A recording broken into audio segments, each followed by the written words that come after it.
பாலசுப்பிரமணியர் அருளால் ஆன்மீக அன்பர்கள், நேயர்கள், ஜோதிட அன்பர்கள் அனைவருக்கும் அன்பான வணக்கங்கள். நான் உங்கள் வாழ்க வளமுடன் ஜோதிடர் ஸ்ரீ குரு சுந்தர வடிவேல். இப்போ பார்த்தீங்கன்னா 2025 நடக்க இருக்கிற தமிழ் புத்தாண்டு எப்படி இருக்குது, என்னென்ன விசேஷங்கள் இருக்குது, ஒவ்வொரு ராசிக்கும் எப்படி இருக்கும், என்ன செய்யலாம், என்ன செய்யக்கூடாது, என்ன விதமான வழிபாடுகள் செய்யணும், ஒவ்வொரு நட்சத்திரங்களுக்கும் என்ன விதமான பலன்கள் இருக்குது, இந்த ஆண்டு முழுவதும் இருக்கக்கூடிய கிரக பெயர்ச்சிகளால் ஏற்படக்கூடிய மாற்றங்கள் என்ன, வளர்ச்சி எப்படி இருக்கும், குடும்ப வாழ்க்கை எப்படி இருக்கும், சுப நிகழ்ச்சிகள் எப்படி இருக்கும், வீடு, வண்டி, வாகனம் மற்றும் அசையும் மற்றும் அசையா சொத்துக்கள் யாருக்கு அமையும், குழந்தை பாக்கியம் யாருக்கு கிடைக்கும் அப்படிங்கும் பல்வேறு விஷயங்களை பற்றி இந்த ஒரு வருடம் இருக்கக்கூடிய மொத்த பலனையும் நம்ம இந்த வீடியோ மூலமாக பார்க்க இருக்கிறோம். இப்போ இந்த விசுவாவசு வருடம் தமிழ் புத்தாண்டுகளில் 60 வருடங்களில் 39வது வருடம் தான் இந்த வருடம். இந்த வருடம் இந்த ஆண்டு பிறக்குது. இந்த வருடத்தில் பிறக்கும் குழந்தைகள் தைரியமாக குழந்தைகளாகவும், எல்லோரையும் அனுசரித்து தெரியக்கூடிய குழந்தைகளாகவும், பண்புள்ள குழந்தைகளாகவும், அது மட்டும் இல்லாமல் தர்ம காரியங்கள், புண்ணிய காரியங்கள் ஈடுபடக்கூடிய குழந்தைகளாகவும் பிறப்பார்கள் அப்படிங்கிறது சித்தர் பாடல்களில் உள்ள ஒரு அமைப்பு. அது மட்டும் இல்லாமல் தன் மகனை சான்றோன் என கேட்ட தாய் அப்படிங்கிறது மாதிரி அந்த குழந்தைகள் பெற்றோருக்கு பெருமை சேர்ப்பார்கள் அப்படிங்கிற ஒரு விஷயமும் இருக்குது. இப்போ இந்த வருடத்தில் இந்த வருட பிறப்பின் அடிப்படையில் சூரியன் அப்படிங்கிற ஒரு ராஜாவாகவும் மந்திரியாகவும் இருக்கிறதுனால அரசியல் மாற்றங்கள், அதிகாரம் சார்ந்த மாற்றங்கள் அப்படிங்கிற ஒரு விஷயம் நடக்க இருக்குது. அதையும் தாண்டி மழை பொழிவு அப்படிங்கிறது ரொம்ப அதீதமாக இருக்க இருக்குது. விவசாயம் செழிக்கும், தானிய உற்பத்திகள் அதிகரிக்கும். அடுத்து பார்த்தீங்கன்னா மக்கள் செழிப்பமடைவார்கள். வருமானத்தை விட செலவு கம்மியாக இருக்கும், சேமிப்பு அதிகரிக்கும், தங்கம், வெள்ளி, ஆபரணங்கள் வாங்கக்கூடிய தன்மை ஏற்படுது. அது இல்லாமல் பார்த்தீங்கன்னா இந்த காலகட்டத்தில் பசுக்கள் உற்பத்தி அப்படிங்கிற ஒரு விஷயம் ரொம்ப நல்லா இருக்குது. அடுத்து பார்த்தீங்கன்னா மக்கள் மீது வரி அப்படிங்கிற ஒரு விஷயம் அதிகரிக்கக்கூடிய சூழ்நிலை அப்படிங்கிறதும் இருக்குது. ஆக மொத்தத்தில் இந்த விசுவாவசு வருடம் அப்படிங்கிறது மற்ற வருடங்களை விட இந்த வருடத்தில் மக்களின் வளர்ச்சி அப்படிங்கிறது நல்லா இருக்கு. திரைப்படத்துறை ரொம்ப நல்லா இருக்கு. பெண்களுக்கான வளர்ச்சி, பெண்களுக்கான திட்டங்கள் அப்படிங்கிற ஒரு விஷயத்தை அரசாங்கங்கள் அதற்கான முக்கியத்துவம் கொடுக்க இருக்கிறாங்க. அந்த வகையில் அவங்களோட தனி முன்னேற்றம் அப்படிங்கிறது இந்த காலகட்டத்தில், இந்த வருடத்தில் ரொம்ப அதிகமாக இருக்கக்கூடிய அமைப்பு இருக்கு. குறிப்பாக எல்லார் குடும்பங்களிலும் சுப நிகழ்ச்சிகள் நடக்கக்கூடிய ஒரு தன்மை, திருமண பாக்கியங்கள் கைகூடக்கூடிய ஒரு அமைப்பு, குழந்தை பாக்கியங்கள் கிடைக்கக்கூடிய அமைப்பு, கோவில் வழிபாடுகள், தர்ம காரியங்கள், புண்ணிய காரியங்களில் மக்கள் ஈடுபடக்கூடிய ஒரு தன்மை அப்படிங்கிறதெல்லாம் ரொம்ப மிக சிறப்பாக இருக்கக்கூடிய இந்த விசுவாவசு வருடத்தில் உங்கள் ராசிக்கு எப்படி இருக்கும் அப்படிங்கிறத இப்ப பார்ப்போம். பரணி நட்சத்திரம் கலகலப்பாக இருக்கக்கூடியது மட்டுமில்லாது ஆடம்பர வாழ்க்கை அப்படிங்கிற ஒரு விஷயத்தை விரும்பக்கூடிய ஒரு தன்மையும், அதே போல கலை இலக்கியம் சார்ந்த ஆர்வம் உடைய அமைப்பும் கொண்ட உங்களுக்கு இனிப்பு, சுவை, உணர்வு அப்படிங்கிறது அதிகமாக இருக்கக்கூடிய ஒரு அமைப்பு இருக்கு. உங்களுக்கு இந்த விசுவாவசு வருடம் எப்படி இருக்க போகுது அப்படின்னு பார்க்கையில், இந்த வருடத்தை பொறுத்த வகையில் உங்களுக்கு பல்வேறு விதமான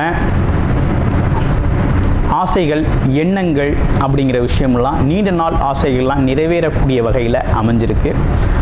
அது மட்டும் இல்லைங்க, நல்ல பொருளாதார முன்னேற்றம், அதே போல் வெளிநாடு, வெளியூர் யோகம், நீண்ட தூர பயணங்களால் கிடைக்கக்கூடிய லாபங்கள் அப்படின்னு பல்வேறு வகையில் உங்களுக்கு இந்த காலத்தில் சிறப்புக்குரிய வகையில் அமைஞ்சிருக்கு. அதுலேயும் குறிப்பாக பார்க்க போனோம்னா பயணத்தால் மிகப்பெரிய லாபம் அப்படிங்கிற ஒரு விஷயம் ரொம்ப நல்லா இருக்குது. ஆமாம், குறிப்பாக பார்த்தோம்னா நிறைய பேருக்கு இடமாற்றம், வேலையில், தொழிலில், தொழில் சார்ந்த மாற்றங்கள் செஞ்சுக்கிறதுக்கு ஒரு நல்ல காலமாக இந்த காலம் அமைஞ்சிருக்கு. பொருளாதாரத்தில் மிகப்பெரிய உயர்வை பெறக்கூடிய மாதமாகவும் எடுத்த முயற்சிகளில் வெற்றி பெறக்கூடிய வருடமாகவும் இந்த வருடம் உங்களுக்கு சிறப்புக்குரிய வகையில் அமைஞ்சிருக்கு. அனைவருக்கும் இனிய புத்தாண்டு நல்வாழ்த்துக்கள். பூமிக்காரகனை ஆட்சி வீடாக கொண்ட மேசராசி அன்பர்களே, உங்களுக்கு இந்த தமிழ் புத்தாண்டு அப்படிங்கிறது எப்படி இருக்க போகுது அப்படின்னா, உங்களுடைய ராசிக்கு 2ஆம் இடம் சொல்லக்கூடிய தனஸ்தானத்தில் இருந்த குரு பகவான் பாக்யாதிபதி, உங்கள் ராசிக்கு பாக்யாதிபதி தனாதிபதியாக இருந்த குரு பகவான் 2ஆம் இடத்துல சஞ்சாரம் செஞ்சுக்கிட்டு இருந்தவர் இந்த வருடம் மே மாதம் 14ஆம் தேதி பார்த்தீங்கன்னா 3ஆம் இடத்துக்கு பெயர்ச்சி ஆகிறார். இது ஒரு கிரக மாற்றம் இந்த வருடத்தில். அடுத்து உங்கள் ராசிக்கு ராகு கேதுக்கள் 12 6ஆம் இடங்களில் இருந்த ராகு கேதுக்கள் பார்த்தீங்கன்னா 11/5க்கு பெயர்ச்சி ஆகுறாங்க. 11ஆம் இடம் 5ஆம் இடம் பெயர்ச்சி அப்படிங்கிறது மே 18ஆம் தேதி நடக்குது. இவ்வருடம் முழுவதுமே பார்த்தீங்கன்னா சனி பகவான் உங்களுடைய ராசிக்கு 12ஆம் இடத்துல 7.5 சனியாக சஞ்சாரம் செய்வார். இதுதான் கிரகநிலை. இந்த கிரகநிலையை சொன்னவுடனே உங்களுக்கு எப்படி இருக்கும் அப்படிங்கிறத நீங்களே ஓரளவு தெரிந்து கொள்ள முடியும். இந்த இப்படிப்பட்ட கிரக சூழல் உங்களுக்கு என்னத்தை உருவாக்குதுன்னா மாற்றத்தை தருது. உத்தியோக மாற்றம், தொழில் மாற்றம் அப்படிங்கிற ஒரு விஷயம் உங்களுக்கு ஏற்படக்கூடிய ஒரு தன்மை அப்படிங்கிறது இந்த காலகட்டத்தில் இருக்குது. அடுத்து 2வது, எடுத்த முயற்சிகளில் வெற்றி நடக்குது. பல்வேறு விதமான முயற்சிகளை எடுத்து பார்த்தாச்சு, தடை தாமதம், ஒரு விதமான சோர்வு, நடக்குமா நடக்காதா அப்படிங்கிற ஒரு சந்தேகம், அலைச்சல், இப்படிப்பட்ட விஷயங்களுக்கெல்லாம் தீர்வாக இந்த காலகட்டத்தில் எடுக்கிற முயற்சிகள் தாமதமானாலும் நடக்கும். உறுதியாக நீங்கள் நடக்கும், நம்பி முயற்சி எடுக்கலாம் அப்படிங்கிற ஒரு நல்ல சூழ்நிலை அப்படிங்கிறது இருக்குது. அடுத்து பார்த்தோம்னா திருமண சம்பந்தப்பட்ட விஷயங்கள்லாம் எப்படி இருக்குது அப்படின்னு கேட்குறாங்க. நமக்கு குருபலம் இல்லாவிட்டாலும் வரன் அவங்களுக்கு குருபலம் இருக்குது அப்படின்னா தாராளமாக உங்களுடைய சுய ஜாதகத்தில் என்ன தசாபுத்தி அமைப்பு நடக்குதுன்னு பார்த்து உங்களுக்கான திருமண சுப விசேஷங்களை தாராளமாக இந்த வருஷத்தில் செய்து கொள்ள முடியும். அதாவது வரவுக்கேற்ற செலவு அப்படிங்கிறது கிட்டத்தட்ட இந்த வருஷம் உங்களுக்கு ஈக்குவலாக தான் போகுது. அதில் கொஞ்சம் கவனமாக தான் நீங்கள் இருக்கணும் அப்படிங்கிற மாதிரி இருக்குது. இப்போ என்னென்னு கேட்டிங்கன்னா 12ஆம் இடத்துல இவ்வருடம் ஃபுல்லாக 7.5 சனியாக சஞ்சரிக்கக்கூடிய சனி பகவானால் இரவு நேர பயணங்கள், தனித்து பயணம் பண்ணுறதை கொஞ்சம் தவிர்த்துக்கணும். அடுத்து இரவு நேரத்தில் உத்தியோகம் பார்க்குறது, வேலையை கண்டினியூ பண்ணுறது அப்படிங்கிற நீண்ட நேரம் வேலை பார்க்குறது அப்படிங்கிறதெல்லாம் கொஞ்சம் தவிர்த்துக்கணும். அடுத்து பார்த்தோம்னா கர்ப்பிணி பெண்கள் இரவு நேர நீண்ட தூர பயணம் போகிறதையும் தவிர்த்துக்கணும். இப்படிப்பட்ட விஷயங்கள்லாம் தவிர்த்துக்க வேண்டிய விஷயமாக இருக்குது. ஆமாம். அது மட்டும் இல்லாமல் நீர் சம்பந்தப்பட்ட சிறு சிறு சின்ன சின்ன உபாதைகள் வந்து போகக்கூடிய ஒரு தன்மை அப்படிங்கிறது நமக்குள்ள இருக்குது. அப்போ கண் அப்படிங்கிற ஒரு விஷயமும், கண் கால் சம்பந்தப்பட்ட விஷயங்களை கொஞ்சம் கூடுதல் கவனம் எடுத்துக்கணும். அடுத்து இந்த காலகட்டத்தில் என்னன்னா பூர்வீக சொத்து சம்பந்தமான விஷயங்களை இப்போ கையில் எடுக்கப்படாது. ஏன்னா இப்போ நமக்கு குருபலம் இல்லை. இன்னொரு பக்கம் சனி பகவான் 12ஆம் இடத்துல இருக்கார். ராகு கேதுக்கள் நமக்கு சாதகமாக இருந்தாலும் ராகு பகவான் மட்டும் ரொம்ப சாதகமாக இருக்கார். அது எப்படி இருக்கார் அப்படின்னா குருவோட பார்வை 9ஆம் பார்வைன்னு சொல்லக்கூடிய சிறப்பு பார்வையில் சாதகமாக இருக்கிறாரு. அப்போ இந்த காலகட்டத்தில் என்னென்னா வெளியூர் வெளிநாடு பயணங்கள் அப்படிங்கிறது ரொம்ப அதிகமாக இருக்கும். அதுவும் உத்தியோகம் சார்ந்த பயணங்கள் ரொம்ப நல்லா இருக்கக்கூடிய அமைப்பு இருக்குது. கல்வி, உயர்கல்விக்காக போகக்கூடிய ஒரு அமைப்பு அப்படிங்கிறதும் ரொம்ப நல்லா இருக்குது.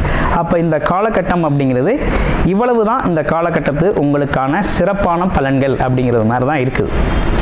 அடுத்து குரு பார்வையால் ஏற்படக்கூடிய நன்மைகள் என்ன அப்படின்னு பார்க்கையில் திருமண சுப விசேஷங்கள் நடக்கும். அடுத்து பார்த்தோம்னா உங்களுக்கு நடக்க வேண்டிய விஷயங்கள் வேற என்ன விசேஷங்கள் நடக்குது அப்படின்னா அப்பாவோட உடல் ஆரோக்கியம் சம்பந்தப்பட்ட விஷயங்கள் நல்லா இருக்கும். ஆமாம், கொடுத்த பணம் மற்றும் உங்களை கையை விட்டு போன விஷயங்கள்லாம் திரும்ப கிடைக்கும், லாபகரமாக கிடைக்கும். அடுத்து பார்த்தீங்கன்னா உங்களுக்கு மூத்த சகோதரர்கள், வயது மூத்தவர்கள் உங்களுக்கு நிறைய உதவிகளை செய்ய முற்படுவாங்க. அடுத்து மறுமணம் அப்படிங்கிற ஒரு விஷயம் இந்த காலகட்டத்தில் மேசராசி அன்பர்களுக்கு மறுமணத்திற்காக வெயிட் பண்ணிக்கிட்டு இருக்கவங்களுக்கு கண்டிப்பாக நடக்கும். எதிர்பாராத மாற்றங்கள், எதிர்பாராத பணவரவு அப்படிங்கிற ஒரு விஷயத்தை இந்த காலகட்டத்தில் நீங்கள் எதிர்பார்க்கலாம். எப்படின்னா சில விஷயங்கள் உங்களுக்கு அவ்வளவு திருப்திகரமாக நம்பிக்கையாக இருக்காது, ஆனால் அதெல்லாம் நடக்கக்கூடிய அமைப்புகள் அப்படிங்கிறது இந்த காலகட்டத்தில் சாத்தியமாக இருக்குது. அடுத்து முகம் தெரியாத நண்பர்கள், வேற்று மதத்தினர், இவங்கெல்லாம் உங்களுக்கு உதவி செய்யக்கூடிய ஒரு நல்ல காலகட்டமாக உங்களுக்கு இருக்குது. குருமார்களோட சந்திப்பு, அதே போல் தெய்வ திருப்பணிகளில் ஈடுபடுறது, ஆன்மீக ஈடுபாடுகளை கொஞ்சம் அதிகரிச்சுக்கிறது, இப்படிப்பட்ட விஷயங்கள்லாம் ரொம்ப நல்லது. தர்ம காரியங்கள், புண்ணிய காரியங்களில் நீங்கள் கலந்துக்கணும் அப்படிங்கிற ஒரு அமைப்பு இருக்குது. இதெல்லாம் செஞ்சுக்கோங்க. அப்போ இந்த காலகட்டத்தில் நீங்கள் செய்ய வேண்டிய பரிகாரம் என்ன அப்படின்னு பார்த்தோம்னா 2 விஷயந்தான். நம்ம 7.5 சனி அப்படிங்கிற ஒரு காலகட்டத்துக்குள்ள நம்ம வந்துட்டோம். அப்போ சனிக்கிழமைகளில் என்ன பண்ணணும்னா சனி பகவானுக்கு நல்ல எண்ணெயில் விளக்கேற்றி வழிபாடு செய்யணும். அதே சனிக்கிழமைகளில் ஆஞ்சநேயருக்கு நெய் விளக்கேற்றி வழிபாடு செய்யணும் அப்படிங்கிற ஒரு அமைப்பு அப்படிங்கிறது இருக்குது. அடுத்து நட்சத்திரங்களுக்கு என்ன பலன் அப்படின்னு பார்க்க போகிறோம். அஸ்வினி நட்சத்திரம் அப்படின்னு எடுத்துக்கிட்டோம்னா இந்த காலகட்டத்தில் மனம் சார்ந்த விஷயங்கள், மனம் என்ன நினைக்குது அப்படின்னா கிட்டத்தட்ட ஆன்மீக நாட்டங்கள் தான் ரொம்ப அதிகமாக இருக்கும். குழந்தைகள் மீது அதீத பற்று, அக்கறை அப்படிங்கிற ஒரு விஷயம்லாம் ஏற்படக்கூடிய ஒரு தன்மை இருக்குது. அடிக்கடி மனதில் பார்த்தீங்கன்னா ஒரு இனம் புரியாத கவலையும் வருத்தமும் வந்து போகக்கூடிய ஒரு தன்மை இருக்குது. அதனால் விநாயகர் வழிபாடு அப்படிங்கிறத நீங்கள் செஞ்சுக்கங்க, ரொம்ப நல்லது. அதுவும் பார்த்தீங்கன்னா சங்கடஹரா சதுர்த்தி நாட்களில் பண்ணிக்கிறது அப்படிங்கிறது ரொம்ப சிறப்பு, கலந்துக்கங்க. அடுத்து பரணி நட்சத்திரம், கலகலப்பாக இருக்கக்கூடிய ஒரு தன்மையும் நல்ல பேச்சாற்றல் திறமும் கலை இலக்கிய ஆர்வமும் கொண்டவர்களாக இருக்கக்கூடிய ஒரு அமைப்பு அப்படிங்கிறது இருக்குது. அப்போ நீங்கள் இருக்கிற இடம் உற்சாகமும் இருக்கக்கூடிய ஒரு தன்மை அப்படிங்கிறது இருக்குது. இப்போ உங்களுக்கு இந்த காலகட்டம் எப்படி இருக்குது அப்படின்னா வெளிநாடு வெளியூர் யோகங்கள் நல்லா இருக்குது. திருமண சுப விசேஷங்கள் நடந்தேறும் வாழ்க்கையில். அதே போல் பார்த்தீங்கன்னா நினைத்த பொருளை நினைத்த மாதிரி இந்த காலகட்டத்தில் அடையக்கூடிய ஒரு தன்மை அப்படிங்கிறது உருவாகிருக்குது. அப்போ ஆசைப்பட்ட விஷயத்தை இந்த காலகட்டத்தில் எதிர்பாராத ஆசைகள், நிறைவேறாத ஆசைகள்லாம் நிறைவேறக்கூடிய ஒரு அமைப்பு இருக்குது. அடுத்து பார்த்தீங்கன்னா உத்திரம் நட்சத்திரம். உத்திரம் நட்சத்திரத்துக்கு எப்படி இருக்குது அப்படின்னா உத்திரம் நட்சத்திரத்தை பொறுத்த வகையில் இந்த காலகட்டத்தில் அரசு சார்ந்த காரியங்களில் ஒரு திருப்திகரமான விஷயங்கள் இருக்கும். இடமாற்றம் சம்பந்தப்பட்ட விஷயங்கள் இருக்கும். வேலை மாற்றம், இடமாற்றம், பதவி உயர்வு அப்படிப்பட்ட விஷயங்களை எதிர்பார்க்கலாம். அரசியலில் இருக்கவங்களுக்கு பல்வேறு விதமான மாற்றங்களும் முன்னேற்றங்களும் ஏற்படக்கூடிய ஒரு அமைப்பு அப்படிங்கிறது உருவாகுது. அரசு காரியங்கள் திருப்தியாக முடியும்.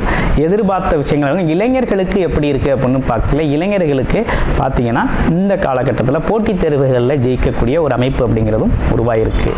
உங்களை பொறுத்த வகையில் இந்த காலகட்டத்தில் பார்த்தீங்கன்னாக்க நீங்கள் வழிபட வேண்டிய ஒரு தெய்வம் அப்படின்னு எடுத்துக்கிட்டோம்னா இந்த காலகட்டத்தில் பார்த்தோம்னா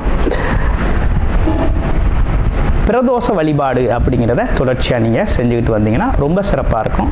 நன்றி, வணக்கம், வாழ்த்துக்கள். கூடுதல் தகவலாக நேயர்களின் விருப்பத்திற்கிணங்க நமது ஸ்ரீ பாலசுப்பிரமணியர் ஆலயத்தில் அனைத்து விதமான சகல விதமான தோஷங்களும் நிவர்த்தி அடைய பரிகார பூஜைகள் தொடர்ச்சியாக நடக்க இருக்குது. அது மட்டும் இல்லாமல் திருமண தடை, குழந்தையின்மை, தொழில் முன்னேற்றம், வேலை வாய்ப்பு கிடைத்தல், ராகு கேது தோஷங்கள் நிவர்த்தி அடைய, குலதெய்வ அருள் கிடைக்க, கடன் பிரச்சனை தீர, வாழ்வில் பணம், பொருள், செல்வாக்கு அதிகரிக்க, இப்படிப்பட்ட விஷயங்களுக்காக பல்வேறு விதமான சகல பிரச்சனைகளுக்கும் தீர்வு கிடைக்கும் வகையில் பரிகார பூஜைகள் நமது ஸ்ரீ பாலசுப்பிரமணியர் ஆலயத்தில் நேயர்களின் விருப்பத்தின் பேரில் தொடர்ச்சியாக நடக்கிறதுக்கு உங்களுக்கு விருப்பம் இருக்கும் பட்சத்தில் டிஸ்பிளேல தர நம்பருக்கு கால் பண்ணி உங்களுக்கான பரிகார பூஜைகளை ஸ்ரீ பாலசுப்பிரமணியர் ஆலயத்தில் செய்து கொள்ளலாம். நன்றி, வணக்கம்.